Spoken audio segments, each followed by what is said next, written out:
You've done a lot of work in the Emergency Management Agency here. Can you tell me the history of emergency management in Huntsville-Madison County? Sure, Steve. Madison County and Huntsville and here in Alabama has always had a fallout shelter program dating back to the 1960s. Our first director here, his major emphasis was attack preparedness. And over the years, the Civil Defense Program, which then was emerged as the Emergency Management Program in our Emergency Management Agency, had more and more other programs such as hazardous materials, natural disasters added, but we always kept that attack preparedness component. And it did center around the population protection and the fallout shelter. So we've always had that. We have a lot of historical records. The shelters that we have on our lists actually date back to the 60s.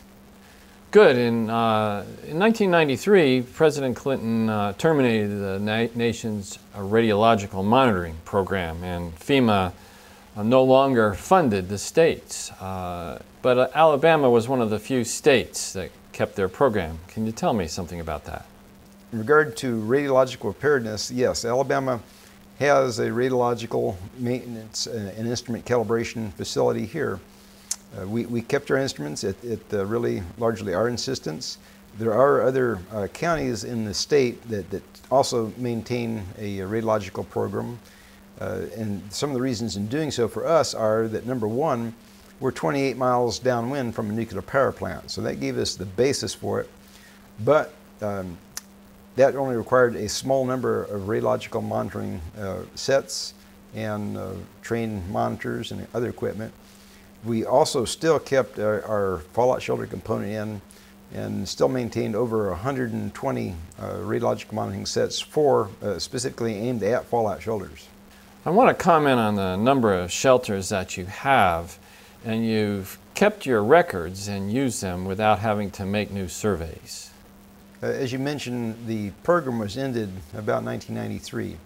FEMA produced the last, what is called National Fallout Shelter Survey list at the end of 1992.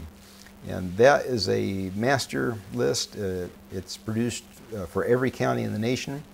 It lists all the buildings that were ever surveyed by the federal government up to that point in time. And we kept that. But it's really just an index because it gives the most bare essentials, the name, address, and the capacity for fallout shelter protection of that particular building. No other details. In other words, if you have a building that, say, has 2 or 3 wings or 6 or 8 stories, only a portion of that building will be fallout shelter space. And so it leaves you guessing as to where that space would be in that building. But we had the copies of the original survey records dating back to the 60s. This work was done, managed by the Corps of Engineers, and there are various record types that we have. Every building we have in file does not have all the records, but most of them have a fallout shelter sketch. In other words, they went through the building, floor by floor, wing by wing, and identified the fallout shelter space in that part of the building. For example, we have some high-rise apartment buildings that are 8 floors. Well, we have sketches for each floor that identify what parts of those floors offer fallout protection.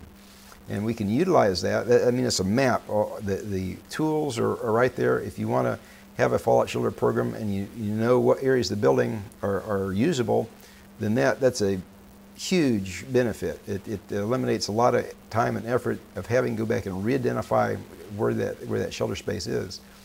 So we chose to identify enough buildings sufficient to house our population, our county population, which is it's just round figures 300,000. And we selected the buildings with the larger number of shelter spaces in it. And the buildings with the better protection. There are a number of buildings we choose not to use because either they offer very little protection or just have very, very small capacities as far as people.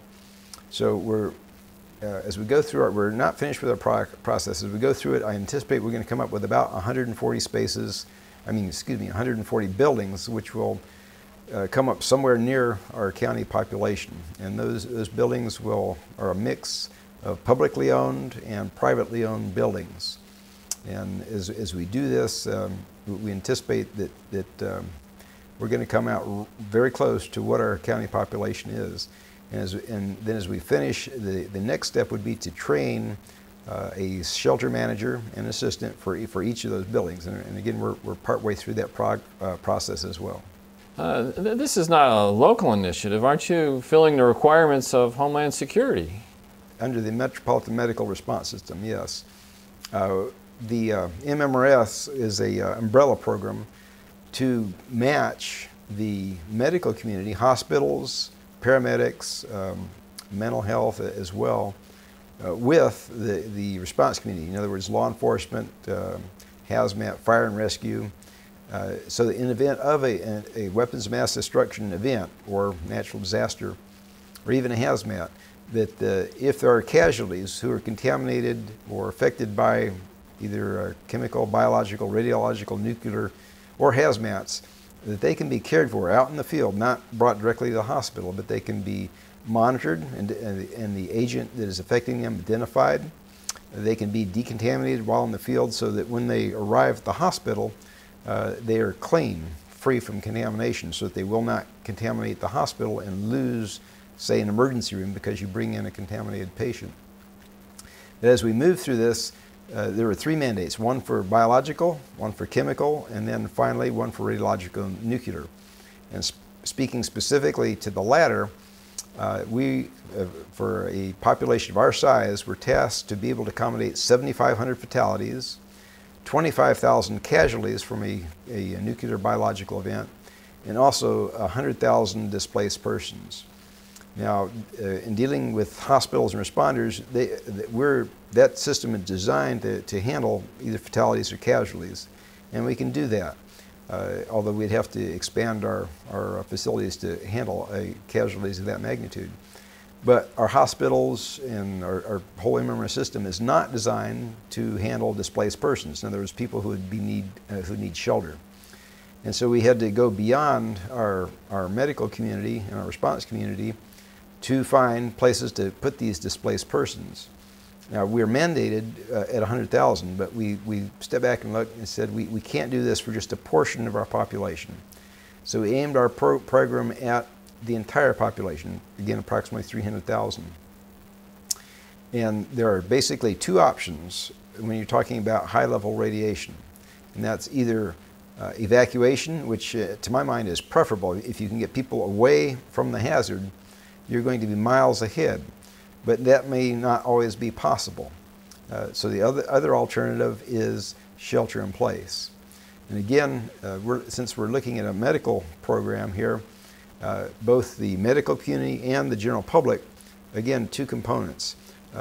Hospitals are this type of facility that can't just up and evacuate. It's a fixed facility. They have all of their medical investment there, equipment and supplies that are built into the building. If you lose the building, you lost your medical capability, and the staff then just becomes evacuees. Same way with the patients. It's going to take a lot of time and effort to evacuate them. So in particular, facilities like hospitals are really faced with only a shelter-in-place solution to be operating in a high-level radiation environment. It's just unlikely that you're going to move and transfer an entire emergency room and wards of patients and staff. It's not going to be feasible. So we had to identify what parts of the hospital offer protection from radiation. And these buildings, our hospitals, had not been surveyed in many years. Two of our 3 have not been surveyed at all. So we engaged an engineer to survey 5 buildings that are MMRS facilities. Our 3 hospitals and 2 clinics that we felt offered some protection from radiation. In addition to that, we engaged him to survey 30 other buildings that would become public fallout shelters. And we did this to augment the numbers of shelters that we have and find more buildings with more and better protection than we already had. And we were successful on both accounts. In our 5 MMRS facilities, we did find fallout protection. two of the buildings would be able to use their ERs. In one building, which has their ERs in a single-story area of the building, it does not offer protection from radiation. Therefore, they know that they will have to move emergency department operations out of that area into other parts of the hospital. But knowing the threat, they can do that. They can shift their operations. Otherwise, their medical staff as well as their patient then become casualties. The other two hospitals, their ERs are well protected, as are most of their wards. Naturally, in all three buildings, there are areas that do not offer adequate protection, and those areas would have to be abandoned. The people evacuated, but now we're not talking about hours or days to evacuate. We're talking about minutes, because it's a short distance. They don't have to leave the building. They just go to other parts of the building. In our public shelters, as I mentioned, we're aiming for somewhere around 150 buildings.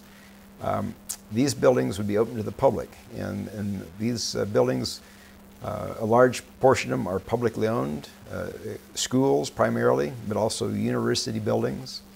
A large portion of them are also privately owned, and these include churches, shopping malls, banks, industrial and businesses. And this is all done on a voluntary basis, where they have agreed to allow their building to be, some of them, the newer ones, to be surveyed as a fallout shelter. Others had been surveyed decades in the past, but they've agreed to the use of the building as fallout shelters.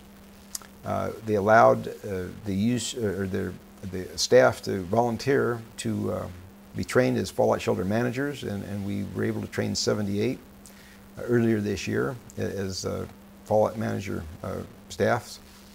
And in the event, if there's time, to stock it. I don't really anticipate being able to stock shelters. If we had time, we'd make the attempt, but I don't believe we'll have that. The public is instructed, or would be instructed, to bring in water, food, bedding, and other personal items they'll need. The agreement also allows us to mark the buildings with the fallout shelter signs, which we have not yet done, but that's something we're going to look at and address in the future. You mentioned the fallout shelter signs. There's a museum in California that has those. Do you think those signs will be unsettling or reassuring? It's also a well-recognized site, and when they see that, they know what it means. Now, there are also a large number of buildings where the signs that still are in place from the 60s and 70s. So people identify with that. These signs they're freshly painted, they're bright, and show the same yellow background and black symbols. So it should be a reassurance to them that there is protection there. Because we have not posted them, but once they're posted, and these again would be posted near entrances, they could identify that building as a public fallout shelter, because the people who agreed for the use of the buildings did allow the names of their building to be posted in public places. And again, if there ever is a nuclear crisis, public information is going to be a key component. The public in general is very ignorant of this subject. There's not been much published. It is available online, but not many people go and avail themselves of the resources, so that they just simply don't know. And in the event of a crisis, one of our first things we're going to do is to educate the public. And some of the key things that we're going to do is tell them where the shelters are. We'll have graphics for television, the print media as well, instructions on what to bring and under what circumstances they'll go. We would not actually, we can activate shelters at one point if there is sufficient warning, and put the shelter staff, the shelter manager that we've trained, and the owners on notice that we need to activate shelters. And under those conditions, the managers would have the authority to go in, activate the shelter, but not open it to the public, because this would disrupt a lot of the operations of the buildings. Public would only be allowed to come into the shelters upon an actual event or a strategic warning issued by the federal government. When we were kids, we thought an all-out attack from the Soviet Union was hopeless to prepare for. What about today's situation? I grew up in your generation as well, In fact, my father was in the Air Force in the Strategic Air Command. We moved from base to base. But I never saw or never had any, this applies to both military-run schools as well as civilian-run public schools. I never had any instruction on what to do, so I'll plead ignorance as to what people were taught because I simply never had that experience.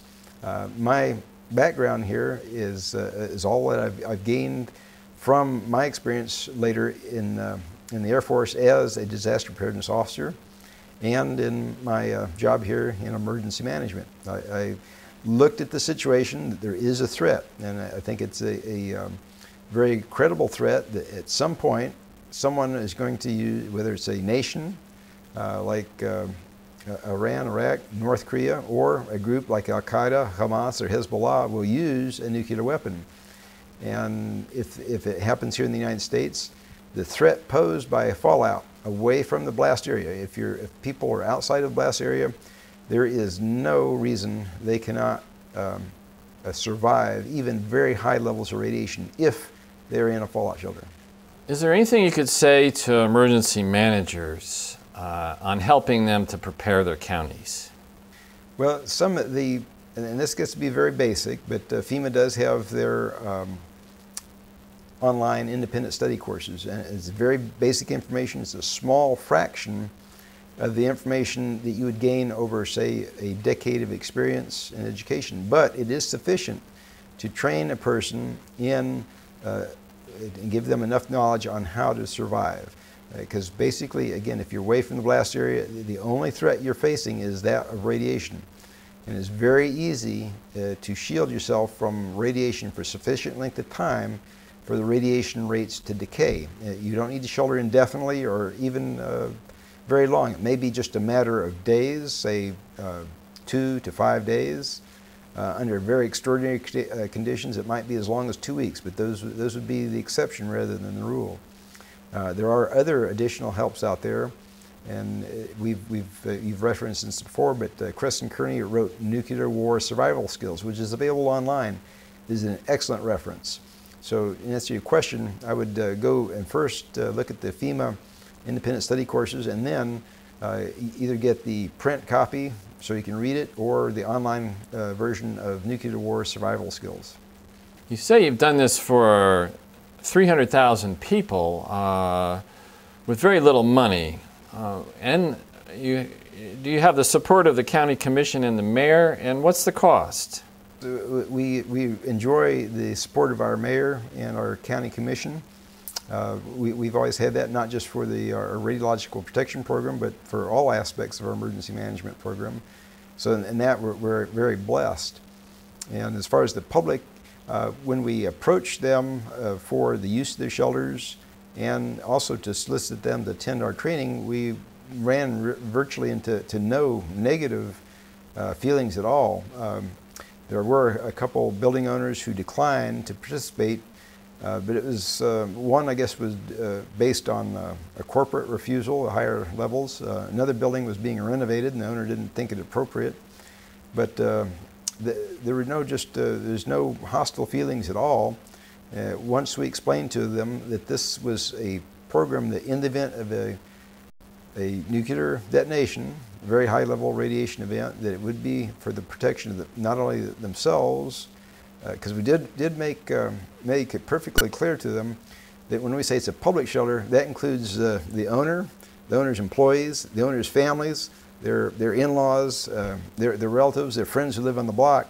They're all members of the public too, and they have the advantage of coming to their own shelter that they're very familiar with.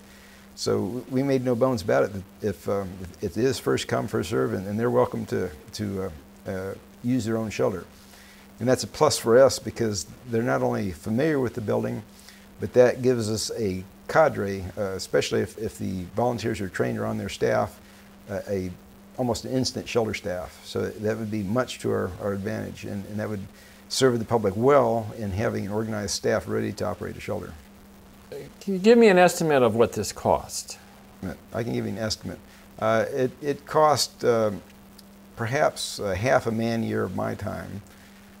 And the engineer that we contracted with to do the survey was for, I believe, $35,000. So we're talking about perhaps less than $70,000. In our training materials, we reprinted a number of out-of-print FEMA manuals, and that was several $1,000s worth of printing costs involved. But I would say on the just as a ballpark estimate, less than $70,000, and half of that was for the surveys. And how many casualties would this prevent, do you think? Well, let's put it this way: if we could, we'll just give two extreme examples. If Huntsville was subjected to, say, just a few hundred Rincons total exposure, we could anticipate maybe 20% or more deaths of people who are outside and unsheltered. If it was a higher range of radiation, say, and again, well, the point where the median lethal exposure is 450 Rincons, if it was an exposure on that order of magnitude, half the people exposed would die, and you're talking now, say, 150,000 people. By going into shelter and staying there, again, if they're perfectly sheltered, that cuts the fatalities to probably less on the order of less than 5%. So that's go from 50% to less than 5%, more than tenfold decrease in the rate of deaths. How many casualties could this prevent? The people who are in sheltered, who are and have been sheltered from the radiation, would have extremely low rates of injury, radiation injury. And the savings there, and not just talking about putting a dollar figure on life, but they don't have to have extensive medical attention later. Whereas I mentioned the median lethal exposure is at 450 Rincons is 50%. Okay, the other 50% would have to have heroic medical measures to restore them to health, not to mention long convalescence. You're right, for a very small amount of expenditure, we can prevent huge amounts of injury and death. I think there's close to 3,000 counties in the U.S. What is keeping others from preparing like you? I can't answer that. I really don't know, except to say that there is inertia here. There is a perception that there is no nuclear threat. But on the other hand, Al-Qaeda and others have made it very plain that they would use nuclear weapons if they had them. There is, I think, a real and growing threat of use of nuclear weapons. I'd like to see the Department of Homeland Defense continue to shift their emphasis from biological and chemical to increase the radiological nuclear component of their responsibilities.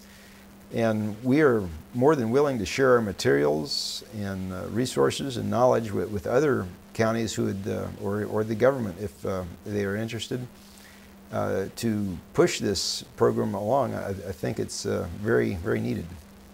I think this is a historic action you've taken and could save many lives here in Huntsville-Madison County. And I'd like to thank you for sharing your work. Stephen, my pleasure. Thank you. Kirk, thanks a lot. You've been a real inspiration for myself and I think for a lot of people out there.